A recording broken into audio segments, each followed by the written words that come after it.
హే everyone, good evening. చాలామంది store ఎప్పుడు open చేస్తారు, ఎప్పుడు ఓపెనింగ్ ఇంకా అయిందా లేదా అని అడుగుతున్నారు.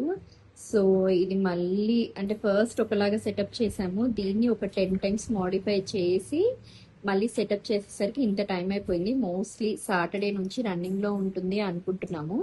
లైక్ ఇది ఉన్న స్పేస్ చాలా తక్కువ కదా, ఇంత చిన్న స్పేస్ని అరేంజ్ చేయాలి అంటే చాలా బిగ్ టఫ్ అయిపోయింది అనమాట. అందుకని ఇంత డిలే అయిపోయింది. ఫస్ట్ ఓపెన్ ర్యాక్స్ ఇచ్చేసి అవి సెట్ అవ్వట్లేదు, స్పేస్ సరిపోవట్లేదని మళ్ళీ సెల్ఫ్లన్నీ చేంజ్ చేసి మాస్టర్ టేబుల్ సెట్ చేసి అండ్ మిషన్స్ సెట్ చేసేసరికి ఇలా అయిపోయింది. సో ఇంకా స్టిల్ కొంచెం చిన్న చిన్న వర్క్స్ ఉన్నాయి, అవి మొత్తం ఫినిష్ అయిన తర్వాత పోస్ట్ చేద్దాము వీడియో అనుకుంటున్నాను. సో సాటర్డే నుంచి నియర్ బై ఉన్న వాళ్ళు ఇక్కడ స్టిచ్చింగ్కి అలాగా రావచ్చు, లైక్ ఎవరైతే మూసాపేట నుంచి వస్తున్నారో వాళ్ళందరూ కూడా. సో ఇంత చిన్న క్యూట్ స్టోర్ చాలా నీట్గా మంచిగా ఓన్లీ 2 మిషన్స్ తోటి, ఒక మాస్టర్ తోటి అండ్ మగ్గం వర్కర్స్, ఒక 4 to 5 మగ్గం వర్కర్స్ తోటి రన్ అవుతూ ఉంటుంది.